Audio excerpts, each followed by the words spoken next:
Hello, welcome everybody. Hello, and welcome to everyone who's listening. I'm Jen Gray, Artistic Director of Forward. I want to welcome everyone to yet another episode of Tuesdays with Forward in this strange new world in which we are living.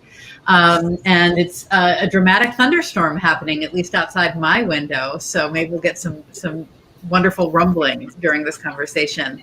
But let's just take a moment and introduce everybody who's on this screen this evening. Obviously, we have Scott Hayden, intrepid producer of all content that we've been putting out here at Forward. Thank you, Scott. Hello.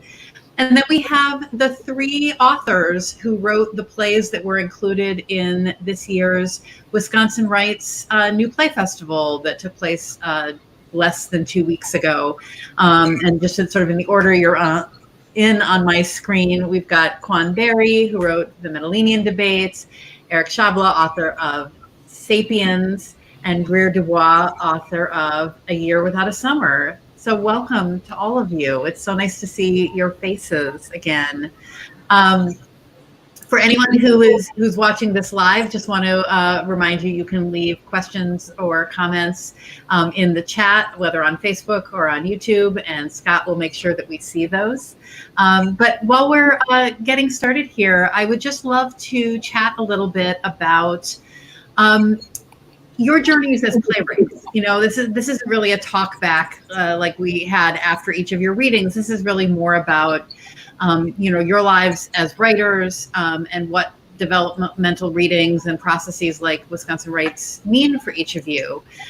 So I may start us off in the order in which your readings took place with Wisconsin Wrights, which would mean that you were up first, Greer. So yeah, just tell us a little bit about your journey as a writer and how that kind of led up to Without a Summer. Yeah, so I am a pretty recent playwright, I would say. I studied theater and acted a lot as a teen and in college, including with Forward in its first monologue festival, which I want to say every time I get a chance to. And then, studied acting as well as like creative writing, poetry, and fiction during college. And then basically stopped being in the theater at all for about 5 years. And then kind of wrote a lot of weird other stuff, a lot of strange short fiction and a lot of poetry and a really bad romance novel. And just kind of like went for 5 years really without doing much theater stuff at all. And then at the end of 2018, I got this idea and I just felt like the idea had that big play energy. And then that was this play, and this is the first process that I've ever had done a development process with anyone. So that's kind of how it came about. So the idea for this play is what kind of brought you back to the theater. Was there anything that kind of drew you away from theater, in that 5 years prior? Oh man, I think just wanting to, I think you need to kind of figure out your voice. I knew I couldn't be an actor at the end of college. I didn't have the generosity of spirit to sort of meet people's material. You have to be very generous to be an actor, I think. And I was revising people's plays in my head mentally too much. So then I got out of it. And then, just really spent a lot of time like reading a ton and figuring out what I had to say, which is a long process that I'm still doing it and it's hard. Ooh. Yeah. Big thunder. Yeah.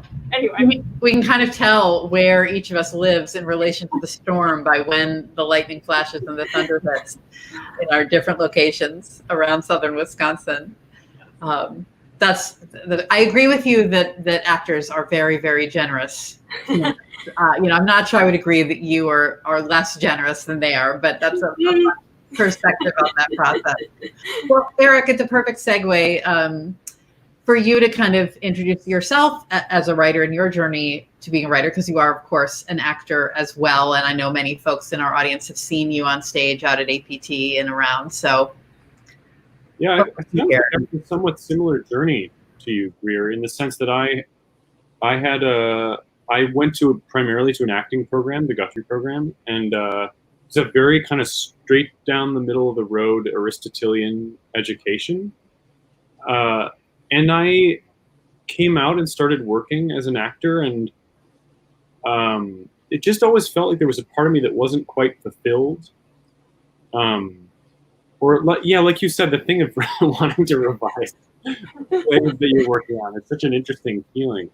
And so I just started to realize that something in me wanted more agency. And I said this the other day when I was talking to somebody from Milwaukee Chamber Theater. Like, not every experience as an actor is like this. I don't mean to say that at all, but I did have a couple of experiences at bigger theaters where I was like, I just feel like a cog in someone else's machine.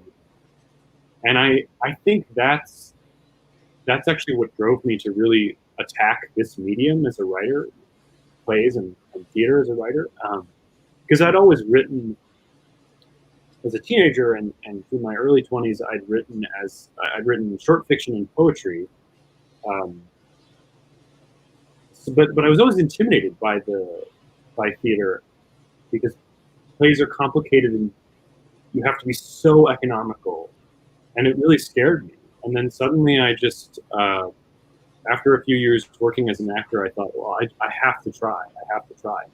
And now that I can't really work as an actor, it's all I've been doing. And also, now that we're working in this really strange, inadequate medium, I find myself being more interested in screenwriting too. Because as I'm seeing how certain actors adapt their styles for the camera, for the webcam, it's inspiring. It's inspiring as a writer. It makes me want to explore other media. That's very cool. So I know that you've written several plays, and I know that this was the second reading that Sapiens had. Mm-hmm. Have you gone through developmental reading processes with any of your other plays yet? Not before Sapiens, but another one of my plays had a developmental reading internally at American Players Theater. Mm-hmm. And is going to have a reading tomorrow at Milwaukee Chamber Theater, a live stream reading. So I'm really new to this format too. That's very exciting about the reading tomorrow with Chamber. Mm. That's awesome. Yeah, it's one of the few things that we can all really do right now as theater makers. We can do online readings. We can do Zoom readings from people's homes. Yeah. That's great. And now I'm like, I should call you Amy or Kwan or AQB, any of the above. Any of the above. Tell us your journey to this. Yeah, sure. So I'll just say really quickly, I don't know if it's just me, but I'm having some technical issues. So if for some reason just let me know, because I know my screen is frozen a few times. Okay, I can hear you great. Okay, so great. Yeah, so I'm primarily trained as a poet. I've published 4 books of poetry and 2 novels, and I teach creative writing as a professor here at UW-Madison. And so this play, The Medellinian Debate, was the first play I've ever written. I have a memory of being a graduate fellow out west. I was actually at Stanford for a couple of years, and I had a professor, a very famous professor, who actually sadly recently has passed away. And she actually told me that I had to choose. Like, I remember being in her office, and she told me, she's like, you have to choose. You have to either be a playwright or a fiction person or a poet, but she's like, you can't do all of those things. And I remember, I was in my early 20s. I remember sitting there in her office and thinking, she's not right. Like, this is her personal opinion, but I actually don't agree. And so, I was like, hey, thank you for that advice. And then I just completely ignored it, And so I've always just been interested in just writing. I think it's too bad. I think it happens in the academy that we become, specialists in different areas. And then people don't, they don't cross over, they only know one thing. And so I've always just at different times felt like, okay, I want to try and push myself and do something different. So I did that originally when I learned how to write like a novel. Like I'd never written a novel. I'd never really written fiction too much at all. And so I just, obviously, you know, we're all born storytellers because, you know, we watch TV, we read, we watch movies, we read novels. So we know how to tell stories. So I figured out, you know, how to write a short story, how to write a novel. And then I just had this idea that like, I think I want to write some plays. I think as a child, playwriting, you know, as a kid, I had a typewriter and I would like write plays on a typewriter. And I think for that, there's something about that that is kind of like godlike, because like you need characters, and you have your animals, or you know, you stage it, and there's just something about it that it makes it real in a way that's just not on the page. And so I think I've always had an interest in playwriting, but it had just kind of gotten pushed by the wayside with these other things that I was up to. But yeah, so some years ago, I just decided I was going to do this, and I went out and I read like a lot of plays just randomly. I mean, it's random what I read. And then I sat down and I wrote this particular play. And so as far as your question about, you know, what the process does for you of having actual people read it, it really, this is again, the first thing I've ever done. This is the first reading I've ever had. And it just helps you realize, you know, where things are weak, you know, where things need to be pumped up. The thing that I'm finding difficult after having had this reading is that really great actors, like the people you can see on screen, they can help you mask the fact that maybe the writing is weak in certain places, right? And so it's like you have a great actor who like then makes you think, oh, the play is perfect. It's like, no, that's a great actor bringing like their A game and making your writing just seem, you know, like it's brilliant. So that's something that I'm figuring out right now. But in general, yes, the practice of having actual people read your work is just, it's incredible. I'm so glad you didn't listen to that professor for all of our sake. It's interesting. I love hearing you say that about great actors. I don't think that your admittedly great cast was masking, you know, flaws in your writing at all. But I have a very similar sort of tick as a director, in that if there's a play that we are maybe going to consider for forward, I don't want to go see a production of it somewhere. I want to just read it on the page so that I can kind of envision it, how it might be with our space, with the kinds of artists that we have. Because many is the time that a really great script, I've seen a not great production and I walk away thinking the script is weaker than it is, or the reverse, that a weak script looks better than it is because of, you know, really great direction or really great design or really great actors. And you know, it's much more naked on the page for sure. I've lost everything. Yeah. So I'm sorry, you cut out again. My screen just kind of goes black and everybody comes back. So yeah, live events during a thunderstorm. we are seeing right now the impact of the weather. It's like, you know, when it's starting to rain out at APT, and you wonder if you're going to get through to the end of the performance without having to shut it all down. You know, what you said, Amy, leads me, and I'll ask this of Eric and then of you, Greer. Now that it's been a good, you know, week and a half or more since the reading of your play with Wisconsin Wrights, as you've been sitting with what you learned from it, is there anything that you're kind of taking away from that process as you think about what comes next for your play? Mm-hmm. I'll go to you first, Eric. Yeah,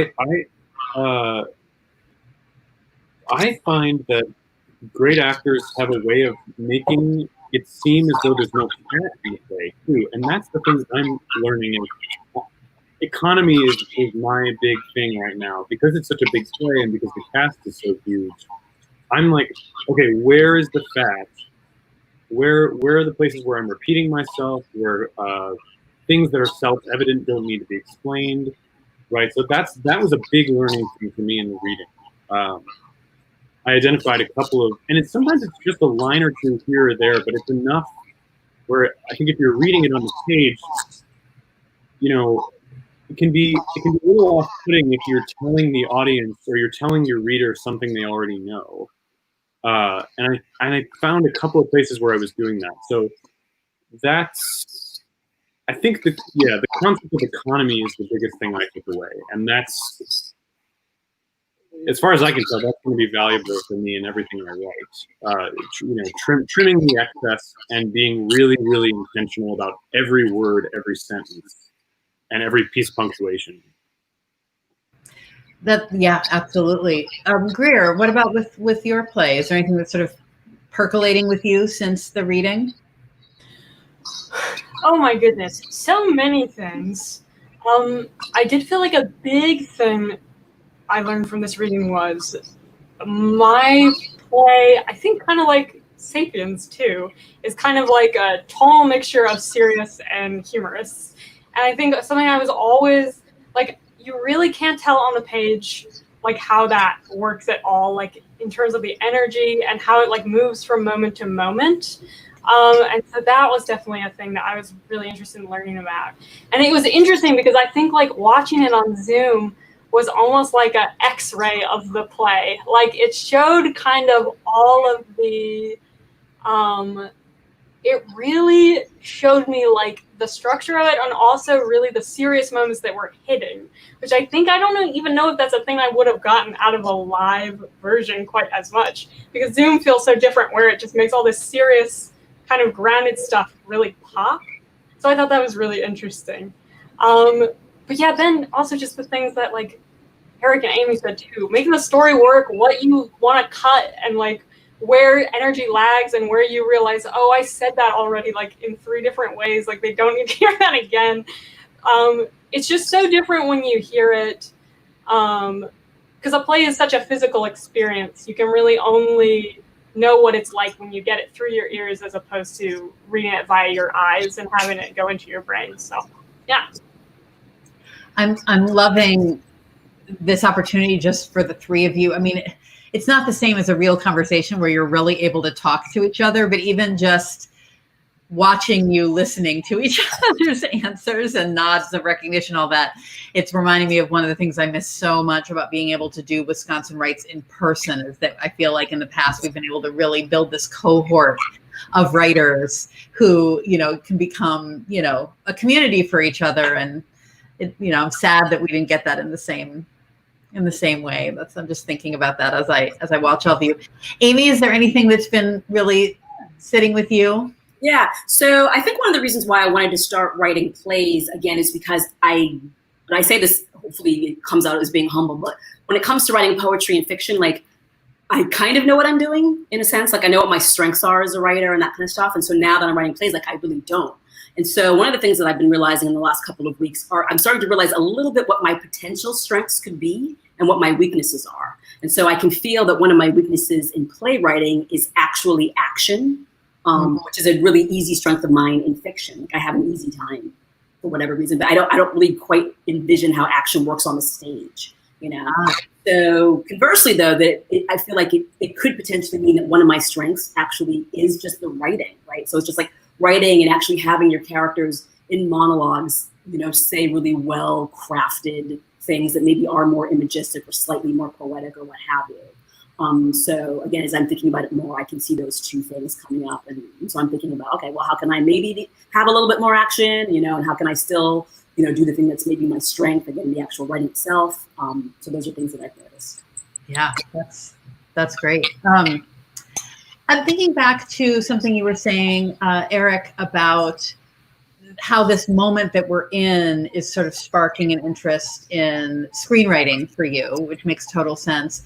And it sort of prompts a bigger question for all 3 of you of how is this moment that we're in, this you know, moment unlike any other time we've been in our lives, you know, with COVID and everything else that's been happening in recent months, with the economic downturn, with the real mobilization of a mass movement for finally addressing racial injustice and policing issues. And, you know, there are such big things going on, and it's all happening in this moment where this particular art form has, I wouldn't go so far as to say our hands are completely tied, but they're definitely, you know, stuck behind our backs in a lot of ways. And I'm curious, you know, as individual artists, how this time, how you're approaching it. You know, are you finding that it sparks new ideas about art? Is it making you want to just not create anything right now, which is also a valid, you know, a valid response? You know, it's been a sort of recurrent theme in these Tuesday conversations, how we are all handling this moment. Greer, how about you? Ooh,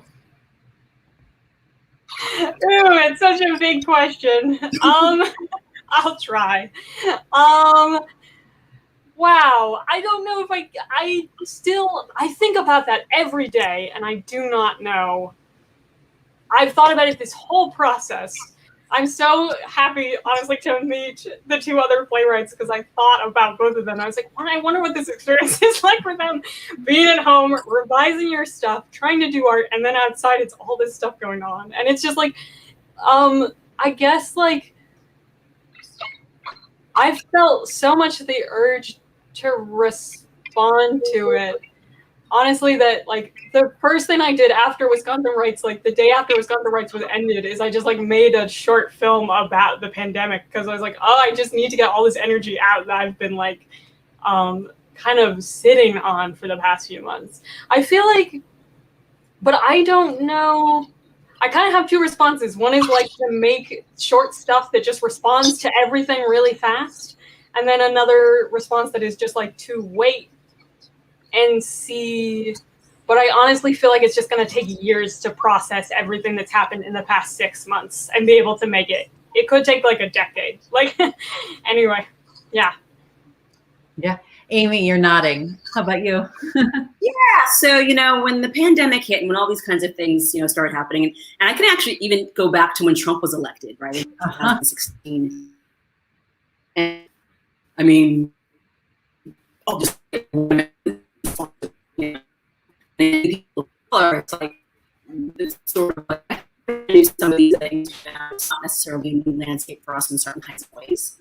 And so I have to just really quickly, it's gonna seem like an aside, but in Gone with the Wind, I have to admit, like, I grew up watching Gone with the Wind. It's a long story, but there's an amazing scene in Gone with the Wind where Atlanta is burning. So it's burning, and all hell is breaking loose. Sherman's on his way, and basically Scarlett O'Hara, she's going back to where she's living in Atlanta, and she runs into a group of slaves. So basically, the slaves are being marched outside of Atlanta to dig these trenches. And so what you see in the scene is, like, Atlanta's on fire, but you see these slaves, and they're just, they're walking and they're singing "Go Down Moses," and they are like the most calm people, like, in Atlanta. You know what I mean?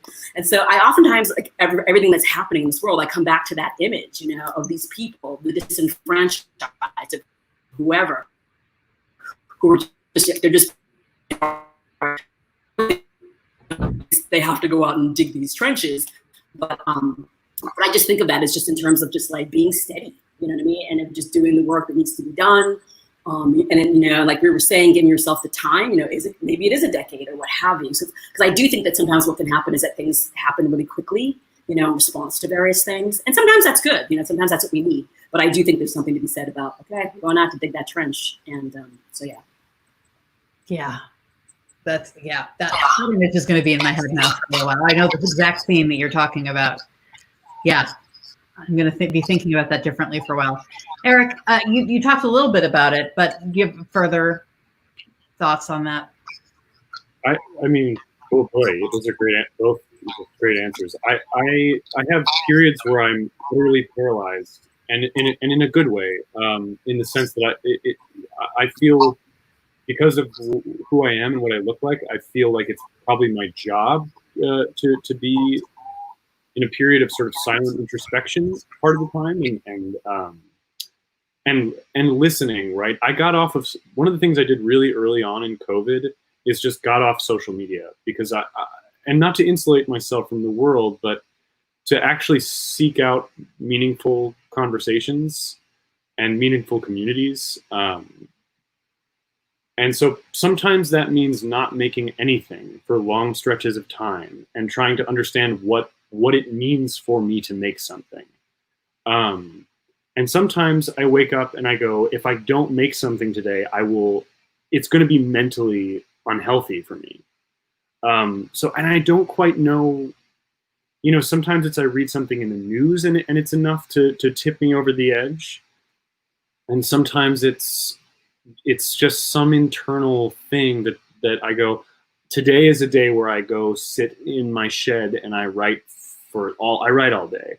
And other day, I have other days where I can't. I can't bring myself to do it. So yeah, so it's just, there are just periods. There are